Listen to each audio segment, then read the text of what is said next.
Boeing, it's the second largest defense contractor for the United States. They get like $14 billion a year from the government, and now 33,000 of their employees are on strike, and they're trying to raise or sell off 10 million shares of their company right now because they're like they don't have enough money to operate somehow. But how do you find yourself in that situation when like you have this slush fund from the government where they're getting like $14 billion a year in revenue, but 14 billion in revenue? In revenue, but you don't have enough money to operate.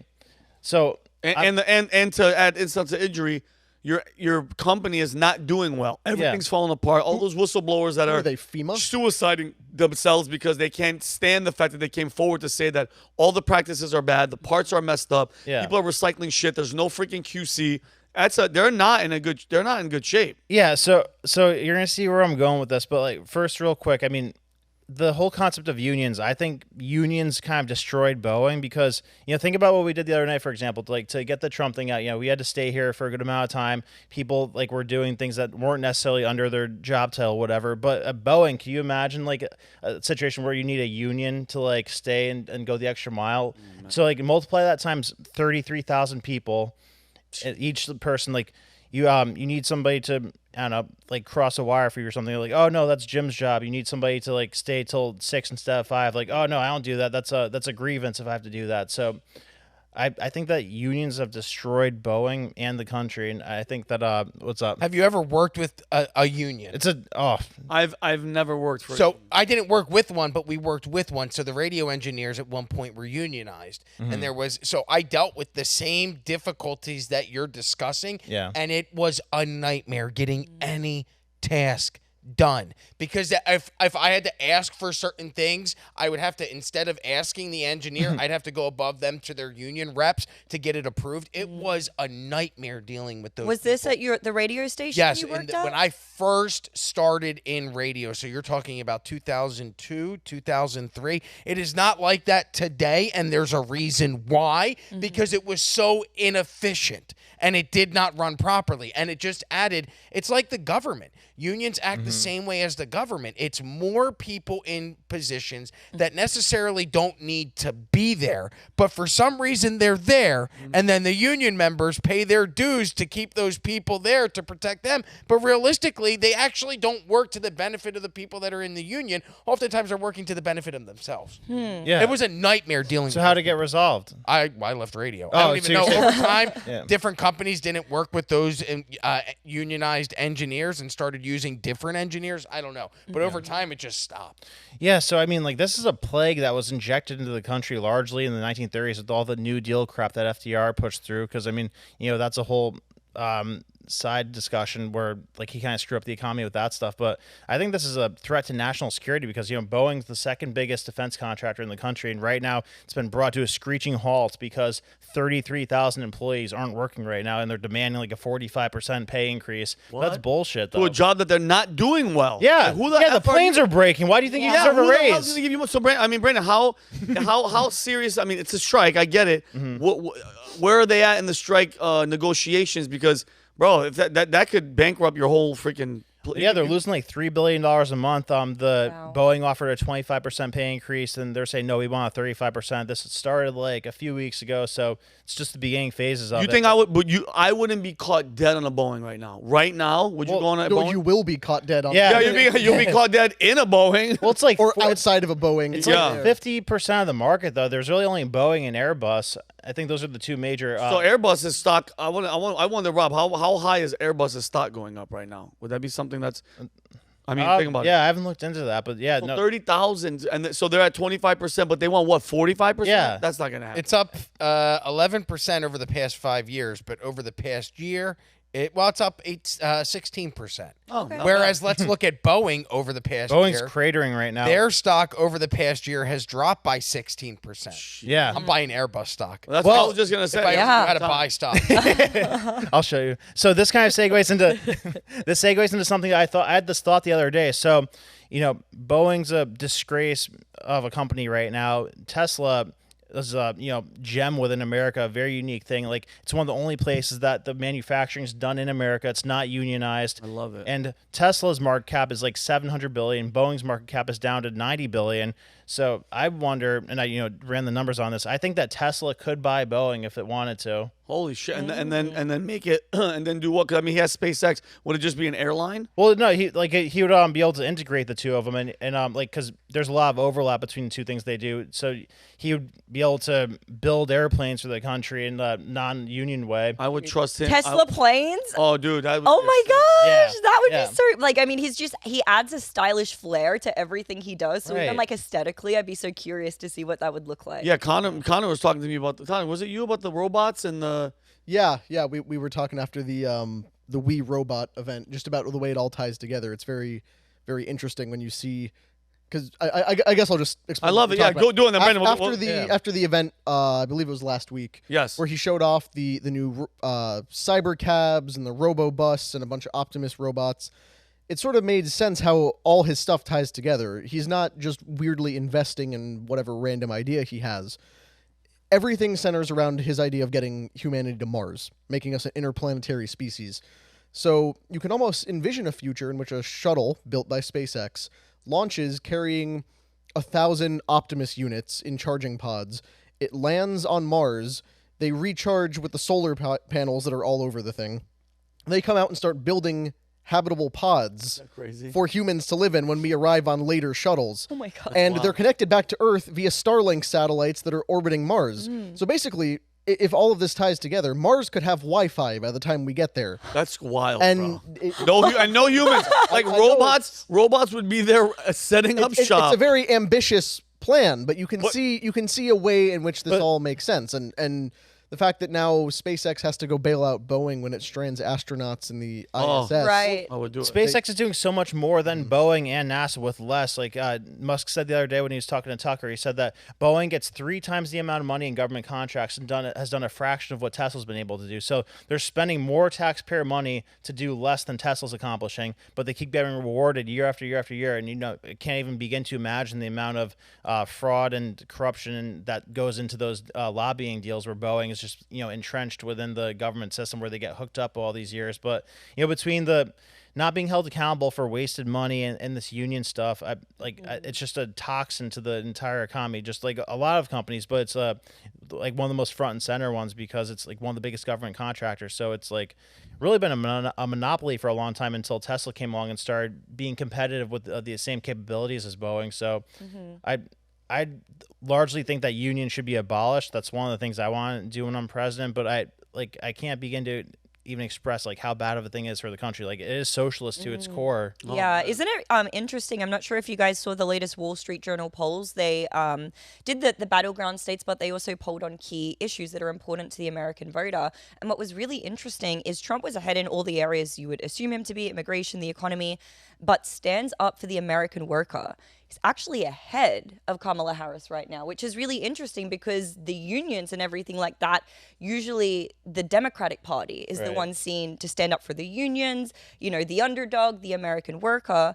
But as we've seen, the union behind the Border Patrol agents, they endorsed Trump. Teamsters didn't come out with an endorsement for a Democratic candidate, which has like never happened before because a huge portion of their union was actually splitting for Trump and favoring Trump. So it's interesting to see the way things are even changing within the unions. Even the unions seem to realize that they're not effective under the current administration, at least. Oh no, they're going to be evaporated under the current practices. I mean, the auto workers went for him too, right? Mm-hmm. Yeah. So I mean, the auto workers are going to be erased if Kamala gets him, because that's what he's been talking about a lot lately. Is that the manufacturing can't compete here because it's cheaper to build other places, and they're underselling all of our manufacturing plants here. So that's why he wants to do the tariffs. That's what the bloodbath comment was about. Just to clarify Right. for Joe Yeah, not Scarborough, people, who's apparently in industries. mortal fear for his life. Oh my The god. bloodbath is the bloodbath of the auto industry that will be destroyed under Kamala Harris because all the jobs and all the manufacturing will go overseas again.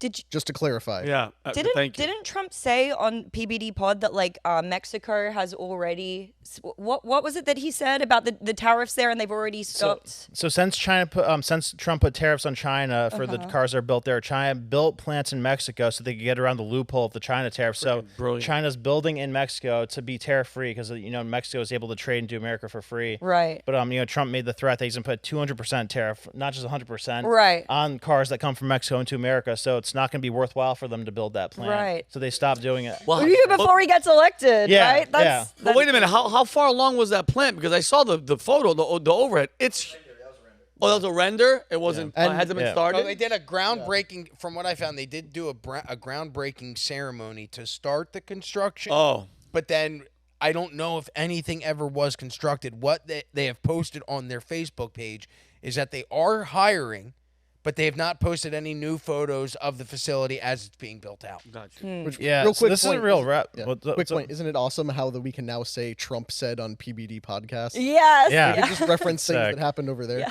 No, but this is like a much deeper issue that I'm kind of going to dig into the next few weeks, because like he was talking about the other day, the people who signed these trade deals that are in existence right now either have had to been completely stupid or corrupt, and the people who signed them are George H.W. Bush, Obama, Jimmy Carter. So the motive for these practices that lets other countries send stuff into our country for free, where we have to pay to send stuff into their country, is detrimental to our businesses. So why would they do that? I mean, Maybe I don't you're a think it's globalist ignorant. piece of shit. It's globalism, and it's not because they're stupid, Brandon. No. These people are smart, and they're taking care the of. reason and they don't ended give up a shit rich. about the people. Jimmy They don't- Carter, the Bushes, Obama, like that's the perfect blend of stupid and corrupt right there. So and either all of those become explanations multimillionaires after they were president, when they were completely regular people before being president. Yeah.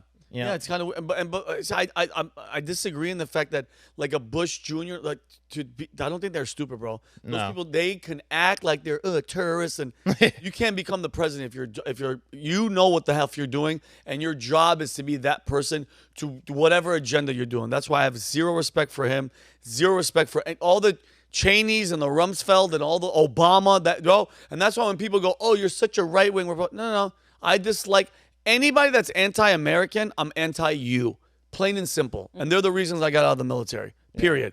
9/11, weapons of mass destruction, Iraq, is it Saudi, is it this? And I'm in there, and I have friends that are getting deployed, my brother and everybody. I'm like, wait a minute, what the F are we doing? Oh, you guys want me to re-enlist? Peace out. I'm out. Because and that's exactly the point, Brent. I don't think it's ignorance. I think it's freaking corruption. I think it's greed. And I think it's evil. And that's all of them. Every single one of them. And that's why Trump is so freaking important, to come in there and say F you to all of them. Plain and simple, Rob. 100%. 9/11. That's it. Yeah. No, people might disagree with this, but I think it would be kind of helpful if the president was required to have a certain net worth before going into office, because I think it makes you less corruptible. People might say it's unfair or whatever, but I'm almost getting to the point where I think that you should have a certain status in life to be able to vote, because if you don't have as much skin in the game or as much stake in the game to for what you're voting for, if you're just living off the welfare system, then I don't really want you voting, because you're kind of a net negative to society rather than a net positive. So you think we should have Wade voting, where like Weighted, yeah. it's not like Connor. He pays taxes. He works hard. He gets a vote that may count more than an illegal immigrant who shouldn't even be voting in Yes. this country in the first place. But because they've outlawed voter ID, they now can vote. So Connor's vote should count more than that person. Precisely. And if you're living off welfare, maybe your vote should be like negative weighted. Ooh. my I've never gosh. thought of that. Wow. So you're basically You're then basically there's- voting for them. But then there I is no incentive for them to vote, because if Yeah. they vote, it's just going to be negative. They would Unless they vote for the other candidate. Yes, Exactly. So They would okay, I'm on the intentionally do welfare that. state. My vote is a negative, so I vote for Trump. Yeah. because I want to hurt him. That's why I don't think a negative weighted. That's vote true. would work. That's true. But no. What do you guys think about that in terms of like everybody's vote being counted differently, like in terms of weight? Ridiculous. What? The major problem with democracy is that there's far too many people participating in it. We were not created to be a democracy. We were created to be a Constitutional constitutional republic, which is very different and had a different application. The fact that we now teach at the most fundamental level, every person, regardless of background, has the exact same ability to influence politics. Like, think of the absolute dumbest person you know. Hold on. A member of your He's family. He's in the other room. It's me. Some guy you know. no. Maybe a Jewish guy who hangs out in Miami a lot. I know that Vinny. guy. I know that. You have to be way more specific. A Jewish guy that hangs out in Miami a That lot. Vinny might complain about. Oh. That guy has the exact same amount of representation and ability to influence politics that you do, and that's a little bit weird. and historically unprecedented.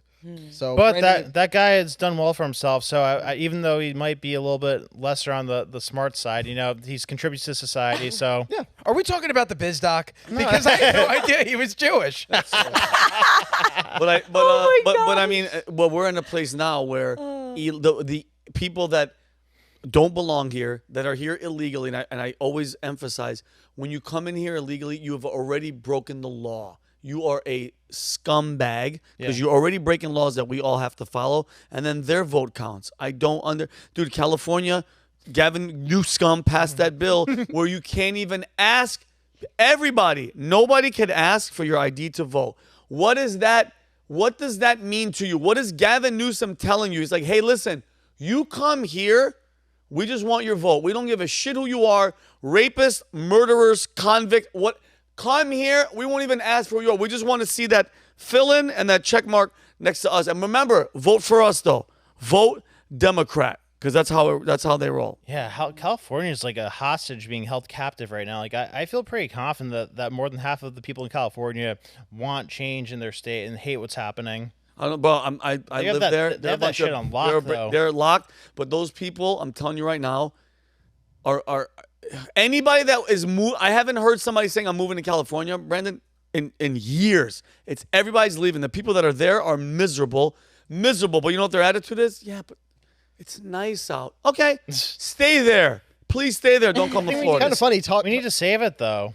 Brandon, talking about things like regime change and oppression and everything. We're talking about California under Newsom the same way we talk about Iran under the Ayatollah. Yep. It is the same. We need a regime change. Should we be involved? We do. Finding new leaders over there. But you think that state will ever vote Republican? You're nuts. Larry Elders tried to freaking get him off. You mean the blackface of white supremacy? Yeah, exactly. And for the second year in a row, maybe third now, Florida has seen more than 1 million people relocate to the state, according to the U.S. Census data that was released yesterday. Over 940,000 people moved to Florida from other states. 290,000 migrants arrived from foreign countries, surpassing the 1 million mark. However, the number 3 states of where people came to Florida. So where they came from to Florida, New York saw the largest number of domestic migrants to Florida, followed by Georgia and California. So again, when you talk about people leaving that state,